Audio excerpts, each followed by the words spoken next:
Si alguien te dijera que existe un arma capaz de derribar imperios sin disparar un solo tiro, probablemente pensarías en un virus, en un artefacto Necrón o en un pacto con el caos. Pero en Warhammer 40.000 hay algo todavía más peligroso: una palabra, un nombre. Y si ese nombre fuera el nombre verdadero del emperador, entonces ya no estaríamos hablando de una guerra más, sino de la posibilidad real de reescribir el destino de la humanidad. Ahí es donde entra el Rey Amarillo. No aparece como un señor de la guerra que conquista sistemas a plena luz, ni como un monstruo disforme que anuncia su llegada con planetas ardiendo. Aparece como un rumor persistente, como un punto ciego en el mapa, como una pieza que no debería existir en el tablero. Y, sin embargo, donde su sombra se alarga, empiezan a acumularse señales, operaciones clandestinas demasiado precisas, agentes que mienten incluso cuando juran decir la verdad, parias desapareciendo, organizaciones antiguas moviendo recursos y una sensación constante de que alguien está preparando un final. Para entender por qué un nombre puede valer más que una flota, hay que comprender una regla esencial del universo. En 40.000, los nombres, sobre todo los nombres verdaderos, no son simples etiquetas, son llaves. En un cosmos donde la disformidad responde al significado, al símbolo y a la voluntad, un nombre verdadero define lo que una entidad es en su forma más profunda. Conocerlo puede permitir atar, expulsar, someter o destruir. Por eso, cuando se habla de alguien obsesionado con el nombre verdadero del emperador, el problema no es la curiosidad. El problema es el poder absoluto que esa llave podría abrir. De esa misma idea nace el Enuncia, un lenguaje arcaico y esotérico del que se dice que no describe el mundo, lo modifica. No es magia en el sentido romántico, es más parecido a un comando que obliga a la realidad a obedecer. El Enuncia no se pronuncia sin precio. Cuando aparece en escena, deja consecuencias físicas, presión en el aire, cuerpos que caen, estructuras que tiemblan, una ola invisible que golpea como si el universo mismo hubiera recibido una orden.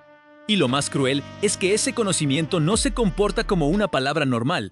Puede entrar en la mente, salir por la boca y después borrarse, como si al hablante solo se le permitiera sostenerlo el tiempo justo para cumplir una función. En ese terreno se mueve el Rey Amarillo. Se lo vincula con un programa, un plan sostenido por redes antiguas y lealtades ambiguas. También se lo conoce por un título ritual, Orfeo. Ese detalle importa, porque en una historia obsesionada con nombres y máscaras, los títulos no son decoración. Un título puede sobrevivir a una persona, un título puede pasarse de mano en mano. Incluso hay versiones que sugieren algo todavía más inquietante, que siempre ha existido un Rey Amarillo. Como si el rol fuese una función permanente y la identidad real fuera secundaria frente a la maquinaria que representa. Lo que se sabe de su poder es inquietante precisamente porque no es preciso. Se habla de un dominio propio, casi como una dimensión separada, un reino al que se llega por caminos indirectos, como si la realidad tuviera costuras y él supiera dónde abrirlas. Se habla de fuerzas que no encajan en ningún archivo imperial, unidades de parias entrenadas como élite, entidades usadas como armas y guerreros que se parecen demasiado a marines espaciales, pero con rasgos anómalos, como si alguien estuviera intentando recrear un ideal perdido a su manera. Y sobre todo, se habla de enemigos por todos lados, porque cuando una sola figura logra que tantas facciones coincidan en «esto hay que detenerlo», rara vez es por paranoia, suele ser porque algo realmente está por romperse. En el centro del misterio, sin embargo, hay un nombre que lo cambia todo: Constantin Baldor. Para quien no vive hundido en el lore, vale aclararlo con calma. Los custodes no son marines espaciales. Los astartes son supersoldados fabricados para la guerra, con capítulos, tradiciones y una estructura militar extensa. Los custodes, en cambio, son una obra deliberada del emperador, guardianes irrepetibles, diseñados desde su origen para proteger el corazón del imperio y custodiar secretos que nadie más debería tocar. Baldor, como capitán general, es la cima de esa idea: disciplina absoluta, lealtad extrema y una capacidad fuera de escala. Si una trama moderna se conecta con Baldor, entonces la trama no es local ni menor, roza el núcleo mismo del poder humano. Después de la herejía de Horus, el imperio no entra en paz, entra en supervivencia. El emperador queda atado al trono dorado, Terra se convierte en una cicatriz y el sueño se vuelve maquinaria. En ese mundo quebrado, Baldor sostiene lo que puede, hasta que desaparece. No con fanfarrias ni despedidas, desaparece de la historia visible. Y cuando alguien como Baldor se borra, es difícil creer que fue azar. Suena más a decisión, a alguien que se retira de la vista pública porque está preparando algo que el imperio no debería ver, o porque entiende que las reglas normales ya no alcanzan. Una pieza más oscura alimenta esa idea, el choque con Abaddon. Hay lecturas que lo tratan como un instante donde Baldor toca el futuro, o al menos comprende el alcance real de lo que ese enemigo puede convertirse. No importa si fue una visión literal o una certeza brutal, el resultado es el mismo. Si Baldor entiende que la tragedia se extenderá por milenios, entonces un plan extremo deja de ser locura y se convierte en deber. Y esa es la lógica peligrosa de 40.000, la que fabrica monstruos no por odio, sino por convicción. La que dice, si el futuro es este, entonces haré lo necesario para evitarlo. Comenta, ¿qué crees que tuvo que ver Baldor al herir a Abaddon con su arma metafísica para dejarle vivir? Porque tuvo que ser bien jodido, y yo ni me lo puedo imaginar. Incluso si lo necesario es moralmente inaceptable. Mientras ese trasfondo late en el pasado, el presente nos lleva por un camino más íntimo y paranoico, y por eso más efectivo. Elizabeth Bekin. Bekin es una paria, donde un psíquico es una antena para la disformidad. Ella es un silencio que la apaga. Desde joven vive en una instalación conocida como el laberinto. Por fuera, una mansión olvidada. Por dentro, una estructura enorme, casi imposible, diseñada para entrenar reclutas en misiones de identidad, engaño y supervivencia. Su vida es una actuación permanente, roles, máscaras, nombres prestados. Y esa idea de las máscaras es clave, porque alrededor del Rey Amarillo todo funciona así. Nada es lo que parece, y lo que parece suele ser una trampa. La primera gran ruptura llega cuando alguien se infiltra en el laberinto con una roseta inquisitorial. Debería ser uno de los suyos, pero ataca, intenta exterminarlos, y deja en claro que la roseta puede ser solo otra máscara. Cuando aparece la explicación, el nombre que se impone es Cognitae, una organización ultra secreta y antiquísima, obsesionada con el enuncia. No se la presenta como un culto improvisado, sino como una red con contactos, recursos y paciencia histórica. Se le atribuyen raíces tan viejas que rozan los mitos fundacionales de la humanidad, y por eso su amenaza no es solo militar, es estructural.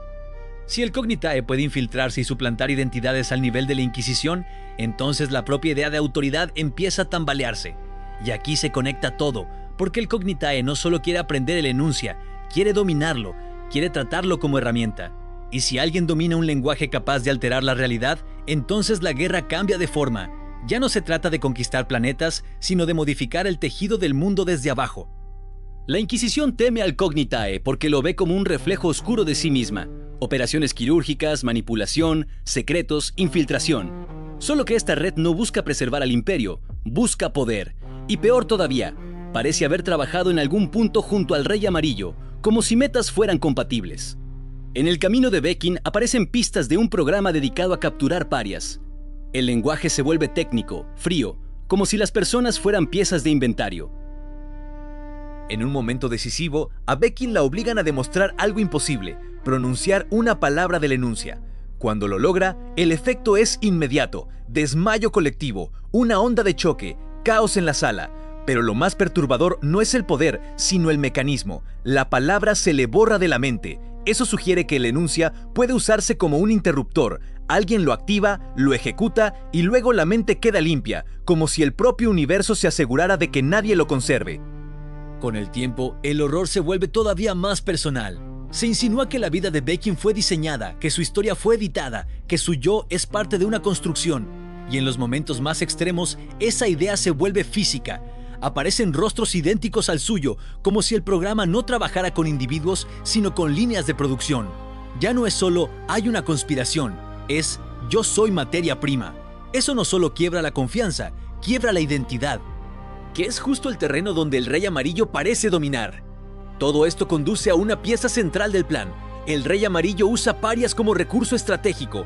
Su élite, los 8, está compuesta por parias completos, seleccionados como si fueran herramientas para una tarea final. Y alrededor de ellos aparecen los Graels, entidades poderosas vinculadas a recipientes y usadas como armas vivas. El lore juega con ambigüedades. Hay lecturas que los describen como una clase de demonios empleados de manera instrumental, y otras que los tratan como algo todavía más extraño, una fuerza que no encaja del todo en la lógica habitual del caos. En cualquier caso, el resultado es aterrador. Parias convertidos en recipientes de entidades, listos para operar donde lo disforme normalmente gobierna. El programa no busca solo reclutar, busca fabricar una llave viviente. En medio de esa persecución aparece un lugar que parece sacado de un sueño, la Ciudad del Polvo. Ese reino al que se llega por cruces extraños, por umbrales que no deberían existir y por rutas que no aparecen en los mapas. La ciudad no impresiona solo por su estética, impresiona porque confirma una posibilidad brutal. El Rey Amarillo no es únicamente un operador clandestino, también posee un dominio propio y una infraestructura que sugiere poder a escala casi mítica. Sobrevivir a ese sitio con la cordura intacta ya es una hazaña, y aún así el misterio no se cierra, se agranda, porque al salir de ahí queda claro que lo que se está construyendo no es pequeño, ni local, ni improvisado. Y entonces llega el golpe que reordena todo, un libro cuyo contenido se descifra y que encierra un solo nombre, Constantin Baldor. Esa revelación no funciona solo como identidad, funciona como choque moral. Porque Baldor representa la lealtad absoluta al emperador, y el Rey Amarillo representa métodos que cruzan líneas que el imperio llamaría herejía. Si ese vínculo es real, entonces el programa podría ser el plan extremo de una de las figuras más leales y capaces del imperio. Y eso obliga a una pregunta incómoda. Si Baldor está detrás, ¿qué cree que está salvando? ¿Al imperio? ¿Al emperador? ¿O a la humanidad de un futuro que considera inevitable? La escala del proyecto también se ve en soldados. En la Ciudad del Polvo se mencionan estatuas de seres angelicales y aparecen guerreros gigantescos con alas blancas, similares a marines espaciales. No es un detalle superficial. Las alas son símbolo de pureza, de ideal, de algo que el imperio perdió y convirtió en mito. Aunque, bueno, si por algún motivo te equivocaste de bando y eres imperial, puedes quejarte en la caja de comentarios y alabar a tu falso emperador con total libertad. Entre esos guerreros se menciona un individuo sin memoria clara de su origen, pero con una señal que pesa como plomo: la sed roja. Esa pista abre una hipótesis inquietante, que se esté usando semilla genética asociada a Sanguinius, o que se esté manipulando ese legado para fabricar ángeles a conveniencia. Incluso como hipótesis es grave, porque tocar ese tipo de herencia no es solo un crimen, es un mensaje. Es alguien diciendo: puedo recrear lo sagrado. Si todo esto ya suena a punto de quiebre, todavía falta un actor que rompe el esquema clásico de imperio contra caos. Durante rituales e interrogatorios para arrancar información a un antiguo guerrero de élite del Cognitae, surge un nombre desconocido: el Colegio Inmaterial. Y el nombre no es solo un rumor, se sugiere que pronunciarlo puede atraerlos, como si el propio título estuviera cargado de poder. Cuando aparecen, lo hacen como una fuerza de marines espaciales que no pertenece de forma limpia al imperio ni al caos. Su composición es extraña: guerreros con marcas y colores de orígenes distintos, unidos bajo una estructura esotérica, con sigilos y protecciones que parecen más propias de una orden hermética que de un capítulo convencional. Y otra vez aparece el detalle incómodo: alas. No como adorno, como rasgo físico, como si esa angelización estuviera contaminando varios frentes de la trama. Con esa pieza sobre la mesa, la historia se convierte en una cacería total. Las legiones traidoras del caos tienen motivos para odiar al Rey Amarillo. Un proyecto basado en parias, silencio y entidades controladas amenaza su relación con la disformidad. Los Aeldari también aparecen como enemigos potenciales, porque perciben cambios de escala galáctica antes que nadie y saben que ciertas soluciones humanas suelen romper el equilibrio del futuro. La Inquisición lo ve como una herejía incontrolable: secuestro de parias, clonación, redes como el Cognitae, fuerzas que no responden a ninguna cadena de mando.